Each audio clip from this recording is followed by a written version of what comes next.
Welcome back to the Motivated Mind Zone. Glad to have you here. Today we're diving into something that, well, let's face it, fascinates just about everyone. Mm, Living longer, much longer. right. The quest for longevity. It's Uh, timeless. exactly. And people are living longer these days, which is great news. But the internet is just bursting with secrets from Mm. centenarians, people hitting 100, 105, even older. Oh, yeah. Those stories go viral all the time. Someone credits drinking whiskey, another eats bacon every day. Precisely. So our mission in this deep dive is to wade through all that. We've got a pile of sources here pitting these incredible, often really wild personal stories, Mm. the anecdotes against the hard, cold medical facts, The the science. science. Yeah. Because you, listening, you want to know what actually works, right? What's a real deal for getting to 100 healthy and what's maybe just, well, a good story. And the hook is just fantastic because the advice is often completely contradictory. It pulls you in immediately. Totally. How can you possibly square someone like Mike Fremont 101 runs marathons, crediting a super strict vegan macrobiotic diet? Which he started after a cancer diagnosis, remember. That's a key part of his story. Right. And then, on the complete flip side, you have Elizabeth Sullivan, 104 years old. Her secret, partly, she said, drinking 3 Dr. Peppers every single day. For decades, like 50, maybe 60 It years, just makes your head spin, doesn't it? it creates this cognitive dissonance, a real head scratcher. If they both live so long and seem relatively okay, does that mean, health rules just go out the window? Is it all just luck? Or genetics? That's the core question we really have to tackle with, well, a scientific approach.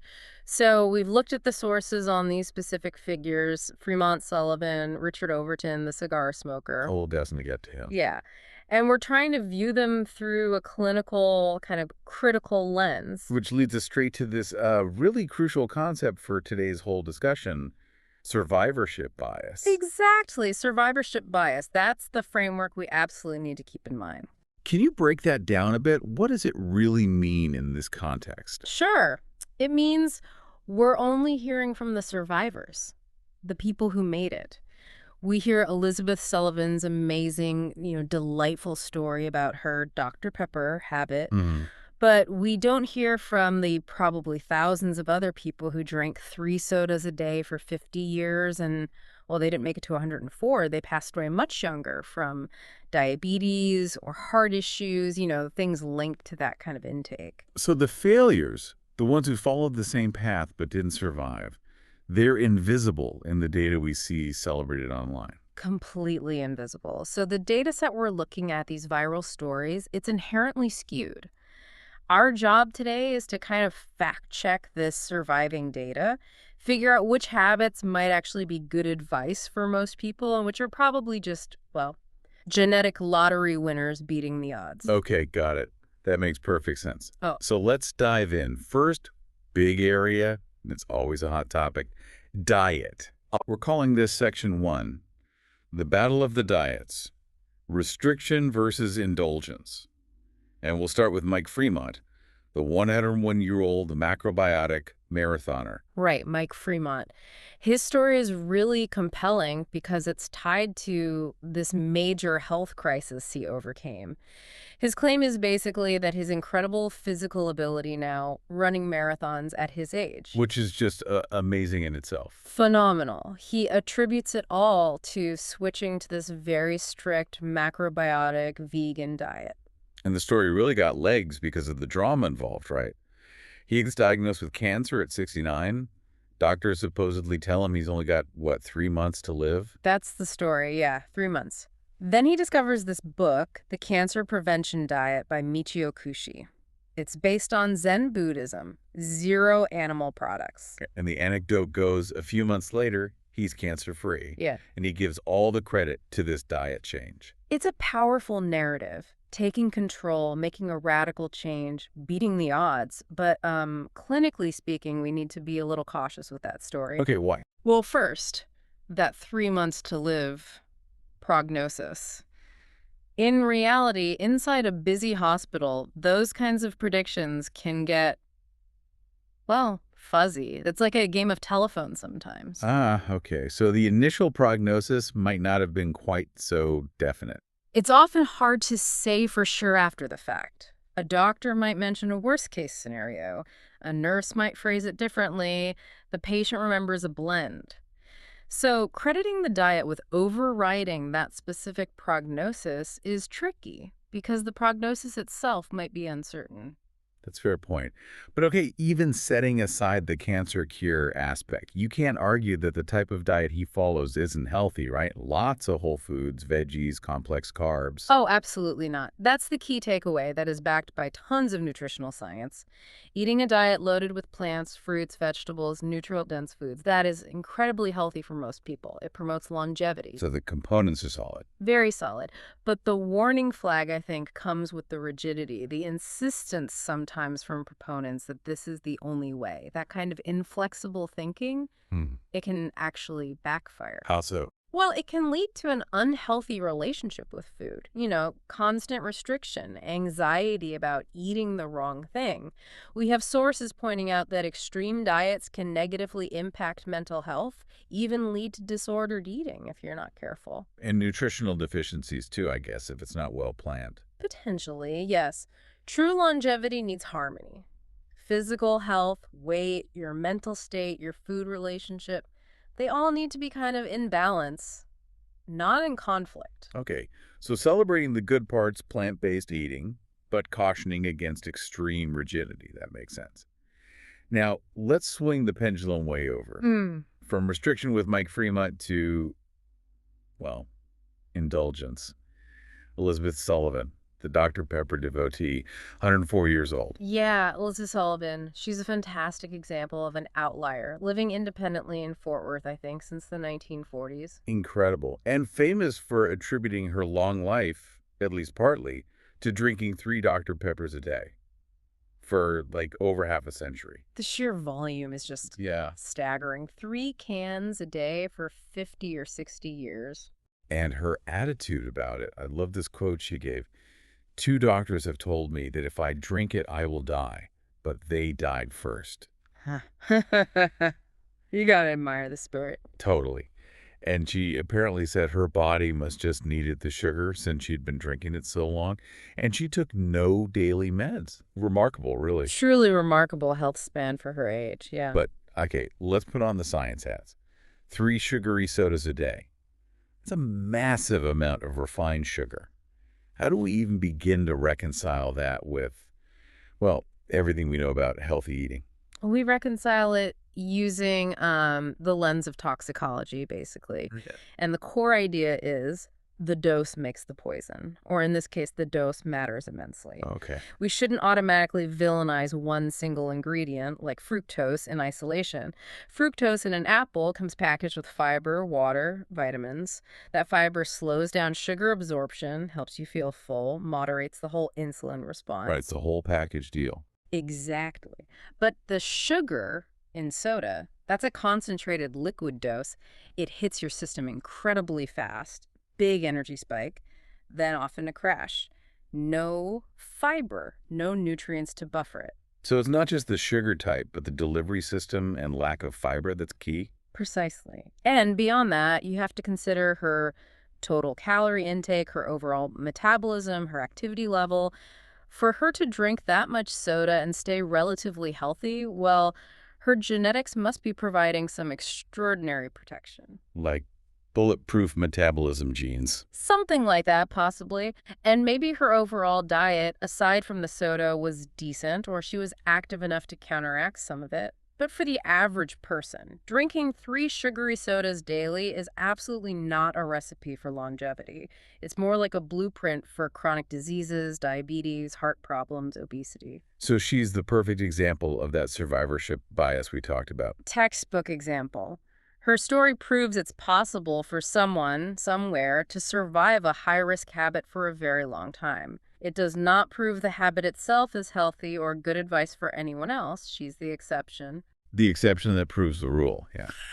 Okay, so Fremont is maybe too restrictive for many. Sullivan is definitely not replicable advice. Let's look for something maybe more middle ground, more sensible. What about Bernardo? Lived to 110, got advice from his dad, who was a doctor and lived to 98. Ah, yes, Bernardo. His advice aligns much more closely with, frankly, most modern longevity research. It's quite sensible. What did he recommend? He had 5 sort of rock star foods he championed: garlic, honey, cinnamon, olive oil, and dark chocolate. And importantly, he specifically mentioned the dark chocolate was for its polyphenols. Okay, polyphenols. That sounds sciencey. Why are they important? What do they do? Great question. Polyphenols are natural compounds found mostly in plants. Think of them as plant power-ups. They act as really strong antioxidants and have significant anti-inflammatory properties. And inflammation is bad for aging, right? Yeah. Chronic low-grade inflammation is increasingly seen as a major driver of aging, and many chronic diseases, heart disease, Alzheimer's, you name it. So Bernardo's dad was essentially recommending foods packed with compounds that fight inflammation and cellular damage. Like olive oil. Rich in healthy fats and polyphenols, cinnamon, a potent anti-inflammatory spice, dark chocolate loaded with flavanols, a type of polyphenol. Garlic has its own powerful compounds. Honey, especially raw honey, has antioxidant properties too. It's like nature's defense squad. That makes sense. And just as important, Bernardo also mentioned foods to avoid. What were those again? Ordinary red meat, likely meaning processed or high-fat cuts, hot dogs, and French fries, basically heavily processed foods. Right. And why are processed foods seen as such a negative? Is it just that they're unnatural? It's less about natural versus unnatural and more about how they're engineered and how they affect our bodies. The big issue with many modern processed foods is that they are chemically designed by food scientists to hit something called the bliss point. The bliss point. Yeah. Sounds deceptively nice. It is deceptive. It's the perfect scientifically calculated combination of fat, salt, and sugar that maximizes how good it tastes and basically hijacks your brain's natural I'm full signals. Whoa! So they're engineered to make you want more, even if you don't need the calories. Precisely. They can override hormones like leptin, which tells you you're satiated, and mess with ghrelin, which signals hunger. Plus, they're often full of empty calories, lots of energy, but very little actual nutrition, minerals, vitamins, or fiber. So you eat a lot, get too many calories, but your body is still craving nutrients, making you want to eat even more. Vicious cycle. Exactly. Leads to overconsumption, weight gain, nutrient deficiencies, inflammation, all things that work directly against longevity. It's the opposite of Bernardo's approach, which focused on nutrient density and control. Okay, so that list: garlic, honey, cinnamon, olive oil, dark chocolate, and avoiding hyperpalatable processed stuff that feels like our first really solid science-backed takeaway. I'd agree with that. It aligns very well. All right, let's shift gears a bit. From food, let's talk about, well, vices. This takes us into section 2, quality of life versus quantity, the vices conundrum. And we have to start with Richard Overton. 109 years old when these reports came out, still walking, driving, and smoking cigars. Yeah, Richard Overton, an amazing figure. And not just one cigar here and there. Sometimes reportedly 12 cigars a day or even more. 12 a day, that's a lot of cigars. And his reason? Simple. It makes you feel better. That was his rationale. Now, this brings up a really tricky situation from a medical standpoint, doesn't it? Especially with very elderly patients. It absolutely does. It forces doctors and healthcare providers to grapple with this tension between standard medical advice, smoking is bad, you must quit, and the patient's actual quality of life, especially at that advanced age. Right. You're 109, you're happy, you're functional, and cigars are a big part of your daily pleasure and routine. Exactly. So the medical perspective kind of has to shift. Earlier in life, the focus is heavily on prevention, extending lifespan, adding years. But in very late life, the focus often needs to pivot towards optimizing the quality of the remaining years. So pushing someone like Mr. Overton really hard to quit at 109, might do more harm than good. That's the dilemma.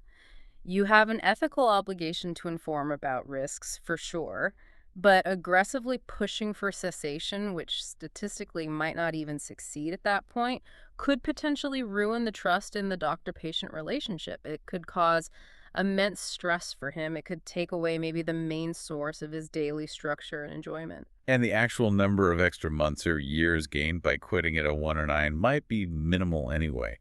Quite possibly minimal, yes. Whereas the loss of quality of life, the loss of joy could be substantial. So you counsel on risk, you offer support if they want to quit, but ultimately the decision has to be theirs, often prioritizing psychological well-being in those final years. Okay, that's a really nuanced perspective. Yeah. But we do need to be crystal clear for anyone listening. The idea that cigars are somehow safe because you don't typically inhale them deeply like cigarettes, that's just wrong, isn't it? Completely wrong, medically unsound. It's a dangerous myth. Even if you don't inhale deeply into the lungs, your mouth and throat are lined with mucous membranes that absorb those toxic compounds very efficiently. So it gets into your system anyway. Absolutely. Cigar smokers have much higher rates of oral cancers, throat cancer, esophageal cancer, and the secondhand smoke you're breathing in, plus the systemic effects on your heart and blood vessels, they're still significant. There is no healthy way to smoke a cigar. So Richard Overton's longevity, again, points back to... Incredible genetic resilience, almost certainly. Not the cigars themselves providing any health benefit. He was likely just exceptionally tough, genetically speaking. Okay, let's move to the other classic device. Alcohol. We had that centenarian quote, something like, "A spot of whiskey occasionally helps." Though they admitted it wasn't exactly standard health advice. Right. Alcohol, its place in health discussions has been, well, let's say, complicated over the years. Yeah, I remember the whole French paradox thing, red wine being good for you. Exactly. That held sway for a while. But now the scientific consensus is really shifting pretty strongly towards viewing alcohol as generally harmful, even in small amounts, from a purely physiological standpoint. So technically it's a poison. Technically, yes, ethanol is a toxin. Our liver works hard to break it down, but it's maybe a minor poison in small quantities, one our bodies can handle within limits. So how could a centenarian possibly feel it helps them? Is it just psychological? It likely comes back to that quality of life and mental health trade-off again. Think about it. Chronic stress, anxiety, isolation. These things are also poisons to our system. They flood us with cortisol. Right, the stress hormone. We know that's bad long term. Incredibly damaging. It can shorten telomeres, those protective caps on our DNA, basically accelerating aging at a cellular level.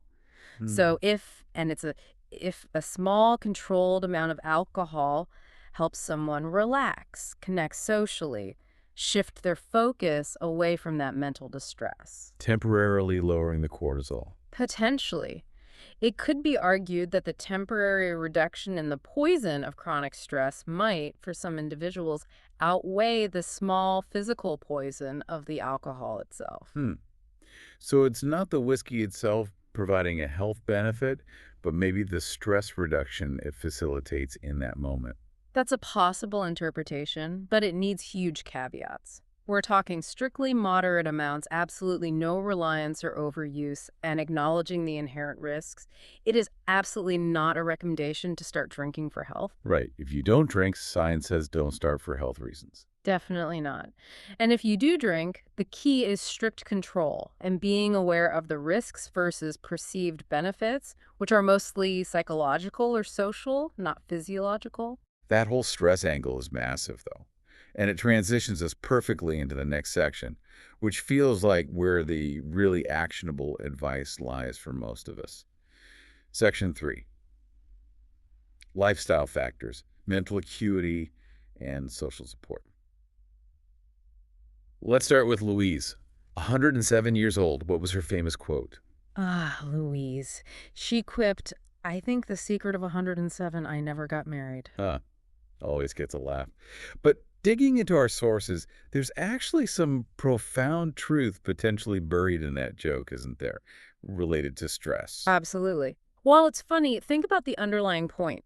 A bad marriage, a relationship filled with conflict and unhappiness, that is a major source of chronic stress. Right back to cortisol again. Exactly. Years and years of elevated cortisol from relationship stress would suppress the immune system, increase inflammation, speed up cellular aging.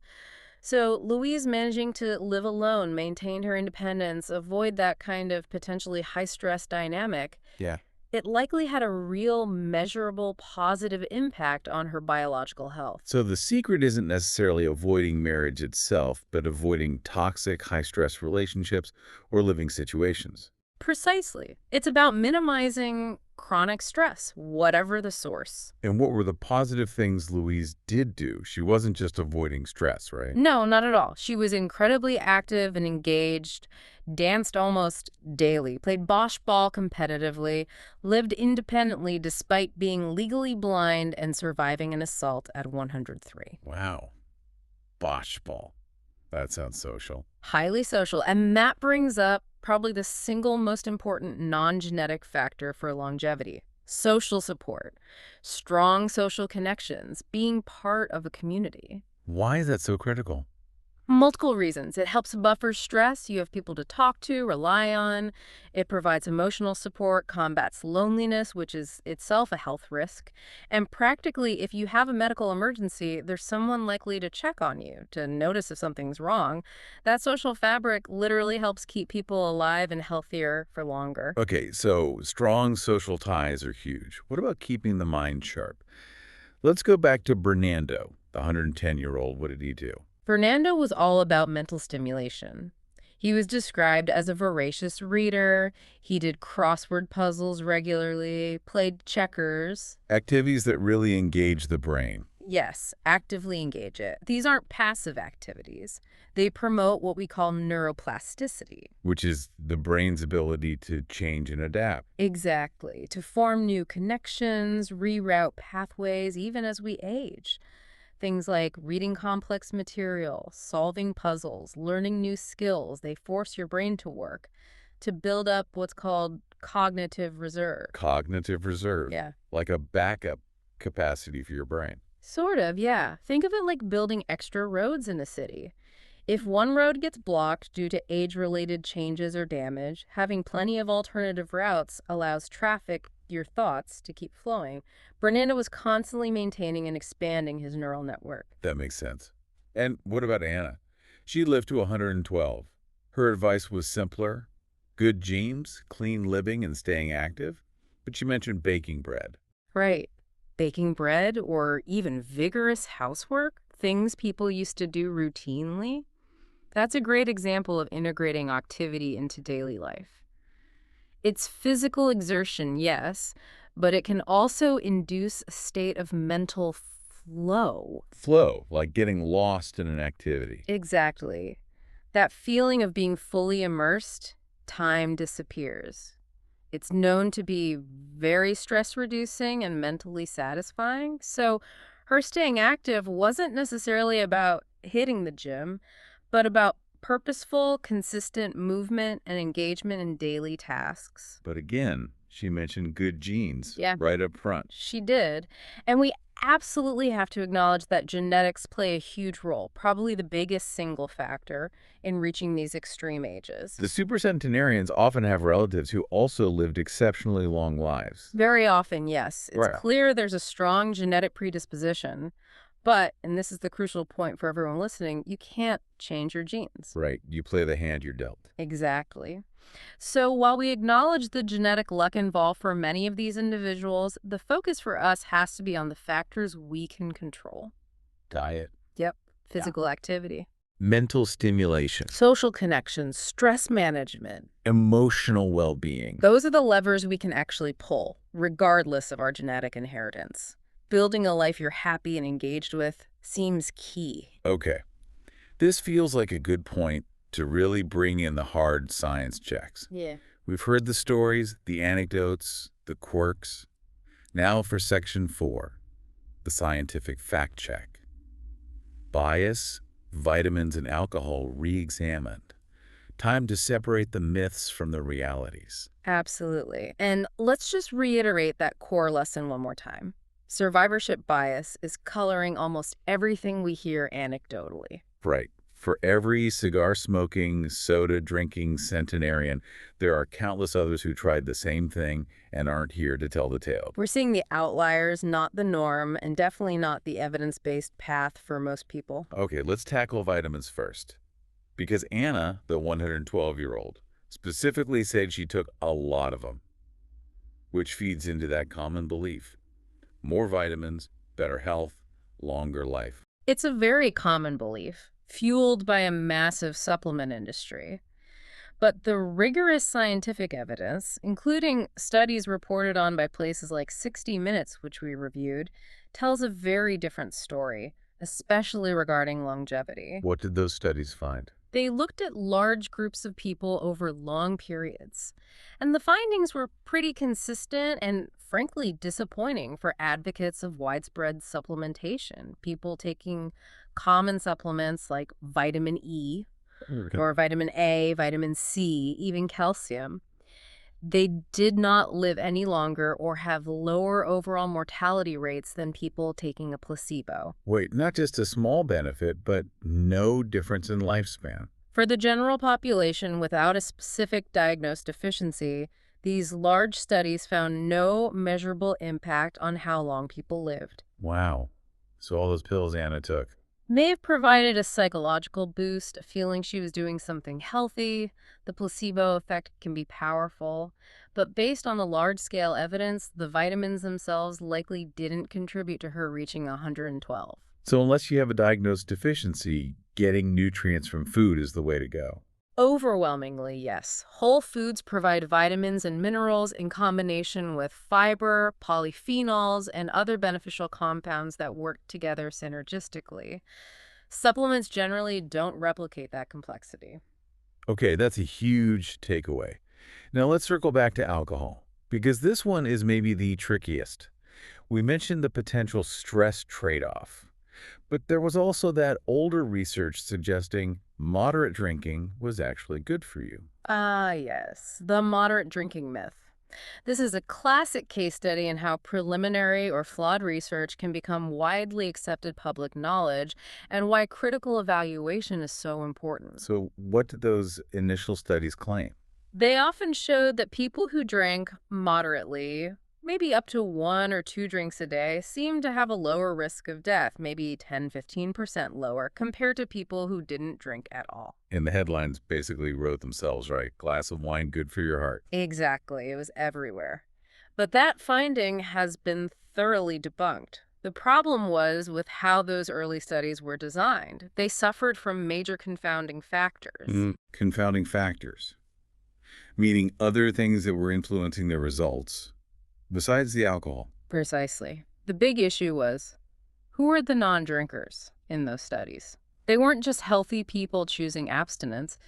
That group often included people who used to drink heavily but had quit because they got sick from alcohol.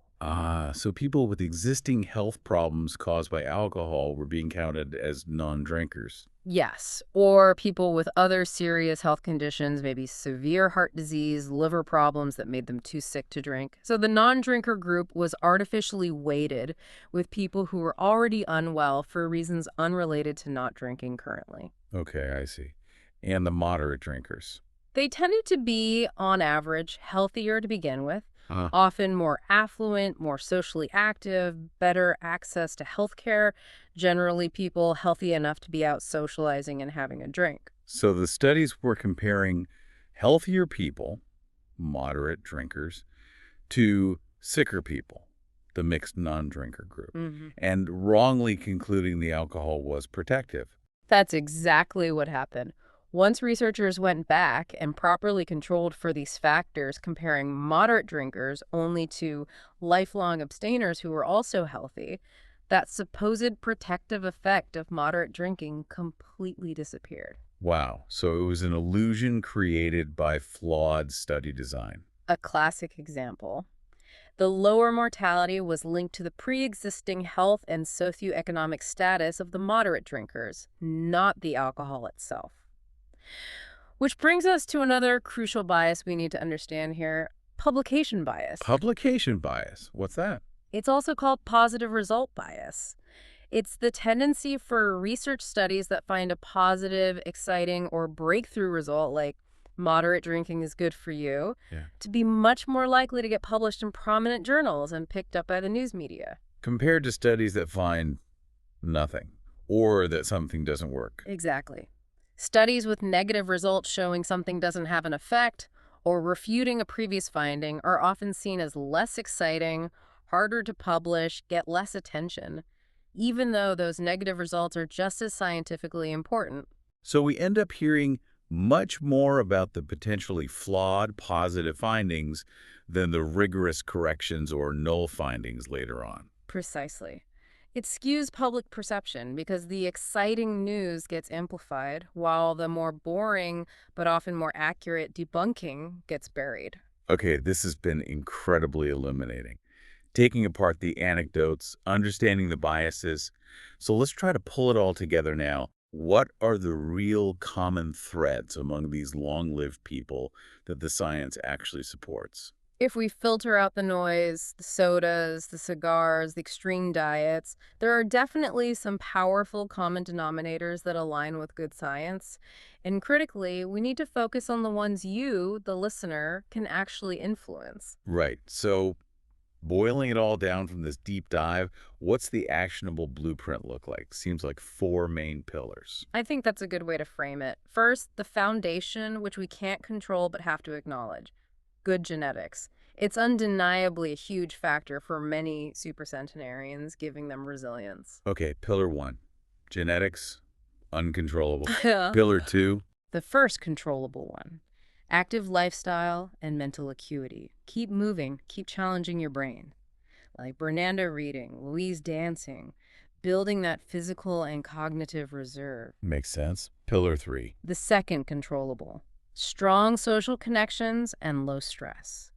Cultivating relationships, managing stress, avoiding that chronic cortisol bath, the social fabric Louise benefited from. essential for resilience, yeah. Hmm. And the fourth pillar, underpinning it all. The fuel, a foundation of nutrient-dense foods. Even the outliers, like Elizabeth Sullivan, likely had a baseline diet that provided enough core nutrition, even with the detrimental habit. Focusing on those anti-inflammatory foods, Bernardo recommended garlic, olive oil, veggies, etc. That healthy base might allow the body some tolerance for occasional deviations, though certainly not 3 sodas a day for most people. So the longest lived often combined great genes with a generally healthy lifestyle, perhaps allowing them tolerance for one specific indulgence they enjoyed. That seems to be a recurring pattern, yes. A solid foundation with maybe one quirky exception that their specific biology could handle. And bringing this back to the individual choice, especially later in life. Yeah. You mentioned the medical perspective shifts. Right. As professionals, we counsel on risks, sugar, alcohol, smoking, whatever it is. We provide the evidence. But ultimately, especially when quality of life becomes the primary goal in later years, the individual has to weigh those risks against the joy, comfort, or stress relief they get from a particular habit. So the doctor advises on maximizing lifespan, but the patient decides what optimizes happiness within that lifespan. That's a really good way to put it. It's a partnership, respecting the patient's values and priorities. Perfect. So wrapping this all up, it seems the secret to hitting 100 isn't some single magic bullet, not one diet, not one weird habit. It's more like a combination of genetic luck and, for the controllable parts, consistent healthy basics, maybe with a personal quirk tolerated by those good genes. Which leads us to our final provocative thought for you, our listener. Something to chew on. Imagine you knew, scientifically, that adopting one specific minor poison, maybe it's Richard Overton cigar, Elizabeth soda, that occasional spot of whiskey was the single thing that brought you profound, consistent daily joy and dramatically lowered your stress levels. But the data also showed it would likely trim, say, 6 months off your ultimate lifespan. A tough hypothetical. How would you weigh that? How would you balance those guaranteed months or years of increased happiness and reduced stress against the potential small reduction in total quantity of time? The answer to longevity, perhaps, isn't just about maximizing the number of breaths we take, but about optimizing the contentment and happiness within the breaths we have. A profound thought to end on. Stay happy and healthy.